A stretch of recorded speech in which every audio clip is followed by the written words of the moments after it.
Good morning, everyone. Bonjour tout le monde. Hello, everyone. Thank you all for being here. It's a pleasure to be. Good morning. Okay, no warm up. No warm up.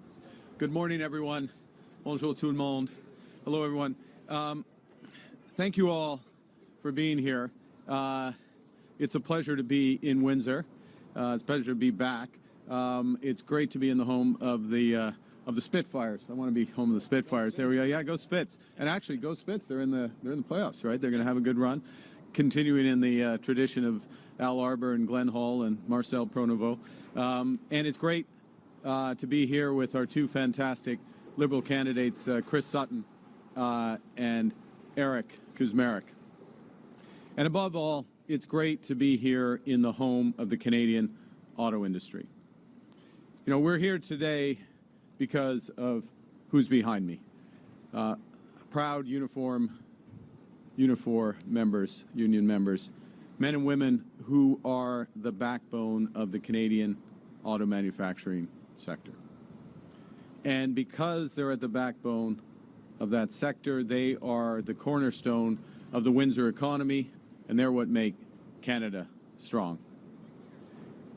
And we're also here because of what's over there and what it represents, the Ambassador Bridge, a bridge that for almost a century has stood as a symbol of cooperation and of peace. It's also been a symbol of the greatest friendship between two countries the world has ever seen. And it's more than a symbol. It carries a quarter of all goods traded between Canada and the United States, 1/4 of all goods. That is $140 billion every year. It is $400 million every single day. It's an extraordinary achievement. It's an extraordinary friendship and economic partnership. Et maintenant, ces chiffres et les emplois et les chèques de paie qui en dépendent sur l'échange sont mis en question. Les relations entre le Canada et les États-Unis ont changé. Ce n'est pas nous qui avons changé. President Trump's trade war has put the kinship that exists between our great nations under greater strain than at any point in our storied histories. And his trade war is hurting, and it will hurt more, American consumers and workers. I see that American consumer confidence is at a multi-year low today. And those American workers and consumers should be President Trump's concern. But his trade war also threatens to work and hurt hardworking Canadians, the people I care about, the people we care about. It threatens union workers like those behind me from Unifor, those down the 401 at auto assembly plants in Ingersoll and Oshawa and Oakville. It threatens people in Hamilton who are working in the steel mills and up in the Saguenay at the aluminum smelters. And like hundreds of thousands of Canadians who just want to earn a good paycheck and build a good life. It's understandable that Canadians are anxious. And that's why our new government has committed to use all of the revenues from our retaliatory tariffs against the United States, use all of those revenues to support Canadian workers. We've already turned that commitment into action. To support workers, we have temporarily waived the 1-week employment insurance waiting period. We've changed the rules so that workers don't have to exhaust severance pay before collecting EI. We've made it easier to access EI, and we've made it more generous. I have announced that a new Liberal government will put more money in Canadians' pockets through a middle-class tax cut, a tax cut that will save a two-income family up to $825 a year. Because we know we're stronger together, because we know that, and we know that we're all in this together, healthcare in Canada is a right, not a big business like it is across the river. Because we're all in this together, our government has created $10 a day childcare for hard-working families so that both partners can work. Because we're all in it together, we've created the Canadian Dental Care Plan that's already served 1.8 million Canadians and is poised to serve more than 5 million more. We know we must do more. And what I want to focus on, not surprisingly, is our auto industry. Autos are our #2 export in this country. It is a sector that supports 125,000 jobs directly and almost another 500,000 jobs in related industries. Many of them good union jobs. We have over 3,300 vehicles that roll off our assembly lines every single day. And the workers who build them contribute over $6 million in taxes every single day. Canadian auto workers don't just build vehicles, they build Canada. And our auto sector has always been there for our country. So in this time of uncertainty and need, Canada will be there for our auto workers. That is why today I'm announcing that the new Liberal government will create the Strategic Response Fund. And this is a $2 billion fund that will protect the jobs of workers affected by President Trump's tariffs. But it'll do much more than that. It will fortify the entire Canadian auto supply chain, from raw materials to finished vehicles. Because we're not just protecting the present, we're looking to build the future. We're creating new jobs. Under our plan, we will build an all-in Canada network for auto manufacturing components. Because on average, an auto part crosses that border, often through that bridge, over that bridge, 6 times before final assembly. And in a trade war, that's a huge vulnerability, tariff as it goes into the United States each time. So what we need to do is build more of those autos and more of each auto right here in Canada. In the new world, that will be an advantage.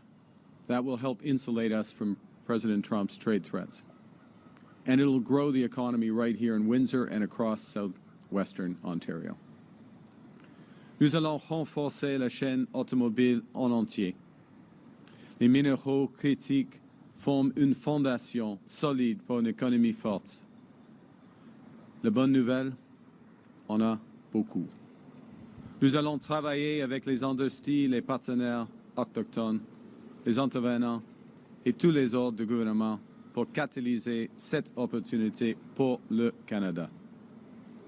Until today, it's taken too long to get important projects done. Projects that leverage Canada's abundance of natural resources, including critical minerals. We have to move faster to get them approved and underway. That all changes with my government. To make business in this sector easier and more efficient, we will establish a First Mile Fund. We announced this last Friday with the provinces. And what this fund will do is to provide capital to build transmission and transportation networks that link extraction sites to rails and roads. We'll also establish a one-window approval process. That means eliminating duplicative federal requirements by recognizing provincial assessments for major projects. One project, one review. And we will identify projects of national significance and accelerate the time it takes to build them.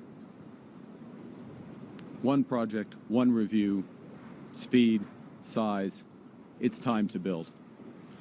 Now, building will include building out critical minerals in the Ring of Fire in partnership with Indigenous peoples. It will include building out our ports, reinforcing and building the Port of Montreal, and new ports like Grays Bay in Nunavut. We will create complete supply chains for the future of our auto industry and new markets for it to sell into. Et finalement, je m'engage à mobiliser des fonds publics pour donner la priorité aux véhicules construits au Canada et les acheter afin de catalyser les investissements nationaux et développer l'industrie automobile canadienne. Finally, I'm committing that a new Liberal government will buy Canadian vehicles to grow our auto industry and create more good union jobs. We are building Canada strong, and our actions are supporting the work of nearly 500,000 Canadians who work directly or indirectly in this sector. We're supporting their families. We're supporting their communities. We're supporting this great country. That's the thing that President Trump just doesn't get. He wants to break us so America can own us. And it will never, ever happen because we don't just look out for ourselves, we look out for each other. That's what unions do. That's what the Liberal government is doing. Together, we will make Canada strong. Now, there is another person who just doesn't get it, and that's Pierre Poilievre. Contrairement aux libéraux, il ne comprend pas ce qu'il faut en cas de crise. Il ne comprend pas le leadership que veulent les Canadiens pendant des moments difficiles. Les Canadiens veulent un leadership positif qui les rassemble, pas qui les sépare. We're stronger together. Negative slogans aren't solutions. Anger isn't action. Division isn't strength. Pierre Poilievre's approach for division sounds familiar, doesn't it? That's because, as Premier Smith said, and I quote, Pierre Poilievre is very much in sync with President Trump. And someone who worships Donald Trump will kneel down before him, not stand up to him. Negativity won't win a trade war. It won't pay the rent or the mortgage, and negativity won't bring down the price of groceries. It won't protect good union jobs. Negativity won't make Canada strong. Finally, this is the most consequential election of our lifetimes. And Canadians have a clear choice. My government is meeting the moment with purpose, with partnership, and with force. And together, under a new Liberal government, we will build a stronger and more resilient auto industry. We will build and create more higher-paying union jobs. We will build the strongest economy in the G7. We will build Canada strong. Merci, thank you very much, and I look forward to your questions. Thank you. Thank you, Prime Minister. We'll now take questions. We'll take about 15 minutes of questions from the delegation and then local media. Vous allez prendre une quinzaine de minutes de questions de la délégation, puis ensuite des médias locaux. Première question, Fanny. Okay. Bonjour, M. Carney. Fanny Olivier de Radio-Canada. Quand vous étiez à Brookfield, vous avez dirigé 2 fonds de transition verte que vous avez enregistrés aux Bermudes. Alors, je comprends que le recours aux paradis fiscaux n'est pas nécessairement illégal, mais est-ce qu'à vos yeux, c'est moral? C'est les fonds de Brookfield, les investisseurs dans les fonds de Brookfield, y compris les caisses de dépôt de Québec, par exemple, les fonds pour les enseignants ici à l'Ontario. Et c'est une méthode afin d'avoir les rendements pour des gens qui bénéficient des investissements de la caisse de dépôt et d'autres fonds de pension canadiens. Et les impôts sont payés par les individus, en effet. Ça, c'est la vérité. Mais en même temps, comment est-ce que les Canadiens peuvent vous faire confiance pour lutter contre l'évasion fiscale si, dans votre ancienne entreprise, vous avez vous-même eu recours? Non, c'est une méthode afin d'avoir les impôts payés ici au Canada par des individus. Et au fond, moi, je comprends comment le monde se fonctionne et je mets en œuvre des règles afin de régler l'invasion, la vraie évasion des impôts. Lesquels? D'accord. Lesquels? D'accord. The structure of these funds is designed to benefit the pension funds, the Canadian pension funds that invest in them. The Caisse de dépôt, Ontario Teachers is two examples. The beneficiaries of those pension funds, teachers, retirees, municipal employees, they pay the taxes on their pension. That's the design. The follow-up is how do I know? I understand how the world works and the structure works, and have the ability to put in place all of the necessary rules to ensure that the appropriate taxes are paid here in Canada, as is the case in the example that you just gave. The taxes are paid. Ils sont payés ici au Canada. OK, d'accord. Ensuite. Hi, Mr. Carney. Tom Perry with CBC. Could I just follow up on that? Could you explain in the case of those Brookfield funds, like what was the argument for registering the funds in Bermuda? Is it ethical to do that? And is it something as Prime Minister that you'd have to crack down on? I'm not sure if it's a problem, but is that something that you'd have to crack down on? I think the important thing, Tom, is that the flow through of the funds go to Canadian entities who then pay the taxes appropriately, as opposed to taxes being paid multiple times before they get there. So that's how we have the structure. That's the structure that all of our pension funds, par exemple, the Caisse de dépôt, or Ontario Teachers, or OMERS, municipal employees, or all the big pension funds in Canada, which are very successful, which protect union workers in many cases. I'm speaking of union workers today, and supply to them. It's those entities and their employees who are covered. So the structures work for that effect. What's the advantage, though, of putting it into a place like It ensures that it's an efficiency of a structure, so that ensures that the flow through goes to the entities that are resident in the countries.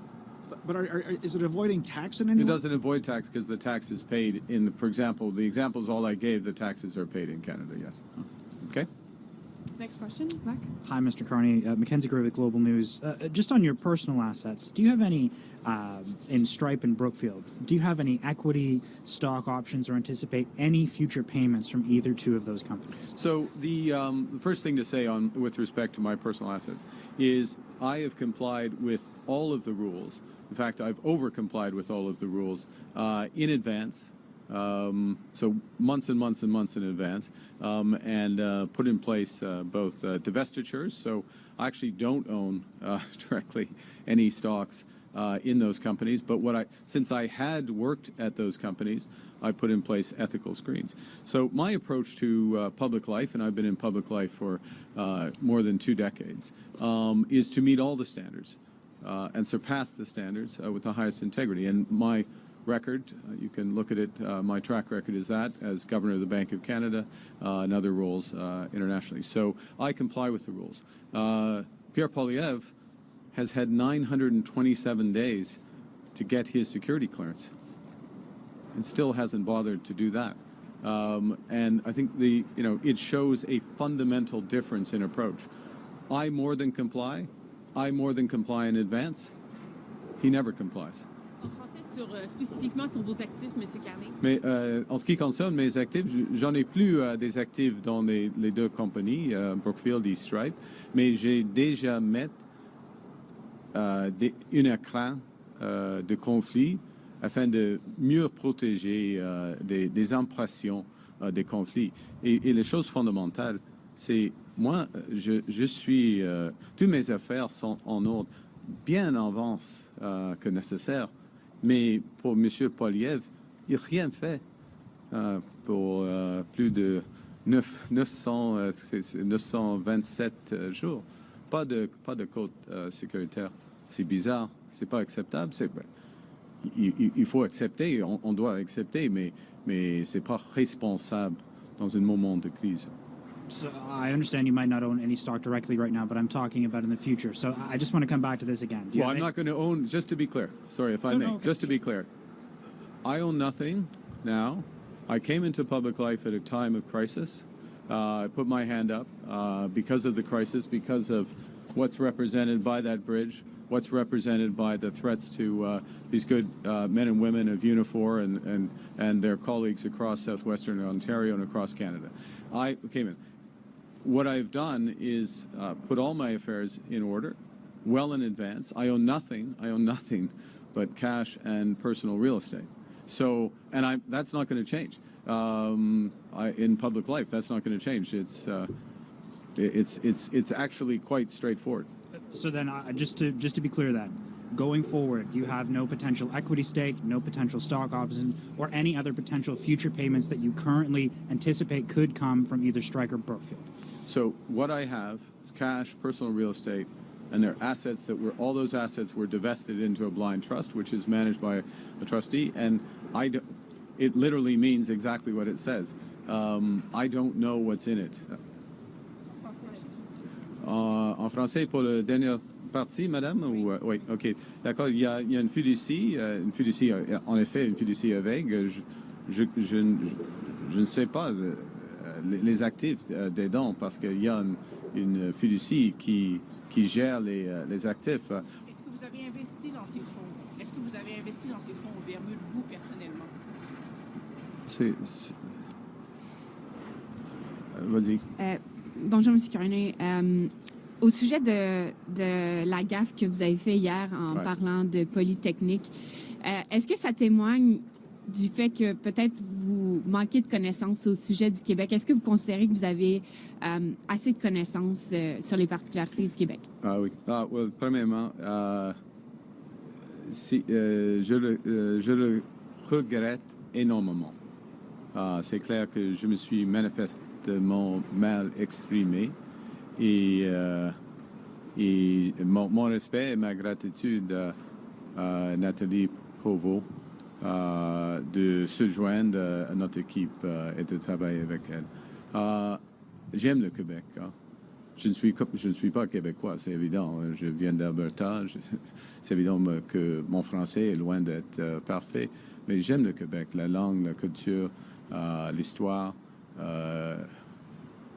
l'initiative, les entrepreneurs du Québec. Et je m'engage beaucoup au Québec et des sujets du Québec. Par exemple, j'ai lancé ma campagne économique en Mauricie, au Québec. Et je passe plus de jours au Québec pendant la campagne de chefferie que d'autres provinces, par exemple. Et est-ce que vous vous entourez dans votre garde rapprochée, dans ceux qui vous conseillent? Est-ce que vous avez des Québécois dans votre équipe qui vous conseillent sur les particularités, par exemple, du Québec? Oui. Par exemple, on a un cabinet de 23 personnes. On a 6 ministres qui viennent du Québec. Le ministre des Finances, le ministre des Affaires étrangères, le ministre de la culture et identité canadienne et plusieurs d'autres, par exemple. Et dans mon équipe, j'ai plusieurs personnes qui viennent du Québec qui me conseillent. Mais dans votre équipe, à vous, là, dans votre campagne, au sein de vos conseillers à vous, là, pas au sein du Conseil des ministres? Oui, par exemple, Pascal Desrosiers, Jeannette Charette, il y en a beaucoup. On a une équipe de plus de 150 personnes maintenant. Une grande équipe et une forte équipe du Québec. Mais merci. We'll Mr. Carney, do can you last repeat question. that in English, please, specifically about your regrets for making that mistake yesterday and whether or not it shows perhaps a shortcoming in terms of your language as well as understanding of Quebec issues? Well, I wouldn't say I very much regret that I misspoke yesterday. The horrors of the December 6th massacre at the Polytechnique are very much still with us, and the lessons are still to be fully learned. In fact, I just had a conversation this morning around related issues of conjugal violence. I'm extending the point, but it's there. It's not that was not a question of language. That was a question of misspeaking, to follow up on the previous question or to translate the previous question for you, response. Look, we have a very strong Quebec team. I'm very proud. We have 6 of our ministers, and I won't list them all, senior ministers of a cabinet of 23. So more than a quarter of the ministers are from Quebec. Within the 150 members of our team, very senior Quebec representation. I have very strong ties into Quebec society as well. It's, of course, I'm not from Quebec. Not everyone is from Quebec. I'm come from Alberta. I'm born in the north, and my French is fine, but it's not perfect. Mr. Carney, I'm Judy Trin with CTV News. We have confirmed that Chandra Arya was disqualified because of foreign interference, specifically related to his meeting with the Prime Minister Narendra Modi. Given the fact that you have security clearance, can you tell Canadians why that is a concern? And the Liberals have yet to put up a full roster of candidates in all 343 ridings. What is the possibility that foreign interference is impacting that selection of candidates, either from India, China, Russia, Iran? Let me go. I'm going to deal quickly with the first part of your question, if I may, which is that one of the things, and I've had security clearance for almost 2 decades in various forms at various times. One of the things about having security clearance is you don't then take information that you have from security clearance and repeat it to others. This is something Mr. Poilievre wouldn't know because he doesn't have a security clearance. And first point. Second, with respect to the Liberal candidates, I'll say 2 things. One is we have a very robust and serious process of vetting candidates. And we take it very seriously, and so there are some candidates that we don't, to use our terminology, green light, we don't approve, and that is the case with Mr. Arya. There is tremendous interest in joining our candidate slate. We have a remarkable slate of candidates. I will just note the announcement yesterday of Sean Fraser coming in. I could point to Gregor Robertson, Natalie Provost, as we talked about earlier, Evan Solomon, Tim Hodge, like just a huge range of interest of people running for this team. And it's because of 2 things, if I may. One, it's a time of crisis, and people recognizing that in their own way they want to step up and help our country, and I salute them for it. And secondly, because the Liberal Party uniquely sees that we're all in this together. So it's a strong economy, but it's a strong social safety net. It's good union jobs and reinforcing those jobs. It is providing support for Canadians who can't afford it. So we don't say, as Mr. Poilievre said yesterday, oh, I guess dental care, some people actually do use dental care. So if you've got in under the window now, you can keep it. But everyone else, it's too late. It's too late. Oh, and by the way, if you're using childcare, forget about it. This is what's bringing people to the Liberal Party. And we have an incredible group of candidates. I'm very proud of them. And we will have a great team in government. You're in an area that back in 2022 was the site of a week-long blockade by people who were angry about the Trudeau government's COVID policies. What do you say to those Canadians who lost trust in the Liberal government back then and do not have trust in you now because of your affiliation with that party? Well, look, I haven't been a politician. I became a politician 2 months ago, a little more than 2 months ago, 2.5 months ago. And I came in because I knew this country needed big change. We needed big change in the economy. We needed big change in how we supported people. We needed big change to deal with Trump. And I think you've seen that in the short time that my government has been in place, that big change. We canceled the consumer carbon tax. We got rid of the capital gains tax. We put in place a series of protections for workers with respect to the Trump tariffs, whereas Mr. Poilievre would just use all of that money that belongs to them because they're the ones who are being hit, use them to cut taxes for others. We extended dental care. We negotiated new security partnerships with our oldest partners in France and the UK. I could go on, but Mr. Chase is waiting. Part of how you re-earn trust, and I understand the frustrations of those people, I understand the frustrations with respect to the cost of living. part of the way you earn trust is by action. And what this government is all about is action. Steve, I'm We'll sorry. do last question to Steve before turning Hi, to local. Thank you. Steve Chase from the Globe and Mail. I got one question and one follow-up. The first question is about these issues that Mr. Poilievre raised yesterday. He's suggesting you're beholden to China. He talked about your regular visits to China. You went there at the time when Xi was trying to show the world that he's open for business. You went back in the fall. Then Brookfield secured a $276 million loan for some property there. I guess that was underwater. Was that a sweetheart loan? Are you beholden to China? Absolutely not. First thing. Second thing I'll say, look, Mr. Poilievre doesn't understand the world. Mr. Poilievre is a lifelong politician. It's all he's ever done. These slogans, sound bites, slander, doesn't understand how the world works. China happens to be our second largest trading partner. It's our second largest trading partner.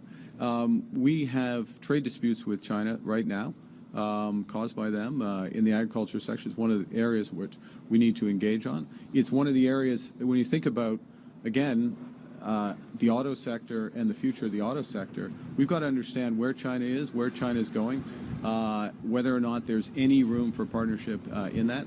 Look, I'm beholden to absolutely no one except to the Canadian people. I am here for the Canadian people. Steve, your follow-up? Yeah, follow-up. Continue. Continue. The Chinese ambassador has given, I think, 3 or 4 interviews in the last few weeks talking about his interest in reopening free trade talks. My question for you is, as we try to diversify away from the United States and reduce our reliance on our trade with the United States, is it your belief that we should be increasing our trade with China? Look, and reopening free trade talks. Here's my view on this broader set of issues. We need to diversify our trade as a country. We are over-reliant on, as wonderful as the trade going across that bridge, we are over-reliant on the United States. I think it's a lesson we've all learned. We need to diversify. We want to diversify with like-minded partners. That's why I went to Europe in my first days as Prime Minister. Spoke first with European President von der Leyen, obviously met with the French President, and then separately, because it's not part of Europe anymore, as you know, the United Kingdom, in terms of building trade with them. There are partners in Asia that we can build deeper ties. There is certain activity that, but the partners in Asia that share our values don't include China. There's certain activity that we could have with China. We obviously do have a large amount of trade with them, but we have to be very careful, very deliberate, and they need to meet Canadian standards. Okay, merci. Monsieur Carney, est-ce que vous pouvez traduire votre réponse sur la Chine, s'il vous plaît? Sur la Chine, Juste, est-ce que vous êtes compromis? Merci. pardon, la dernière partie de... Juste, si vous pouvez traduire votre réponse sur la Chine, est-ce que vous êtes compromis? Compromis, pas du tout. Pas du tout. Je travaille pour les Canadiens et les Canadiens. C'est facile. M. Poilievre, il devient de plus en plus fâché et désespéré. Il invente toutes les choses. Il est un homme de... He's a conspiracy theorist. Spends too much time with his MAGA friends, and he comes up with whatever he can think of. I'm beholden to the Canadian people. I'm proud to be working with my colleagues at a crucial time for our country. And I'll say one last thing. We have a positive agenda for this country. We are bringing Canadians together to build. Yes, the auto sector is under threat, but what today is about is building the future of the auto sector together. That's the positive agenda, not coming up with the slander of the day. Thank you very much. 2 quick questions from local. Oh, I'm sorry. Good morning, Rob Hindy from AM 800. I'm guessing Eric and Chris and the union officials behind you have told you how these tariffs will impact Windsor Essex. So your message to Windsor Essex, your supporters and undecided voters as well. Yeah, so the message is clear. We are absolutely laser focused on this issue. We are laser focused on the issue. You have 2 great individuals behind you and direct lines of communication to me in the cabinet to make sure that we're taking action. So we have done several things in order to put in place the support that's necessary. I won't go to all of them, but a bunch of financing facilities for the companies that work here so that they can continue to operate while we're negotiating a better deal for Canada. That's the first thing. I mentioned the support for workers. But what we're also doing, and I think this is crucial, is we're not waiting. Because one of the things we're learning is that on the other side of the bridge, they're a little volatile. They're a little up and down, a little bit on and off, hot and cold with respect to the relationship. So what we're looking to do is take control of our destiny, build more here, build more of the supply chain here in Canada, create stronger ties, more jobs for the future. And that's what the $2 billion strategic fund that we're announcing today and the links to a number of other programs. This is going to go directly to companies to make investments to build Canada strong. And that's the message. So it's not about waiting until the Americans become more reasonable. It's about acting now, and that's a far better place to be. Take control of our destiny. Last question, dernière question. Good morning, Mark. This is Pratish from TBC News. Windsor, are there any plans for the Liberal Party to put up a candidate in Windsor West? Absolutely. We will have a great candidate. Look, we have just on terms of candidates, we're in the last weeks of candidate selection. We, as I said before, we have a fantastic team. I'm so proud to be associated with them, and it is truly a team that's coming together to work for Canadians, and that's what Canadians expect. We're all coming together. We're stronger together, and the Liberal Party is stronger for you. Thank you very much. Merci Thank you. beaucoup. This was the press conference.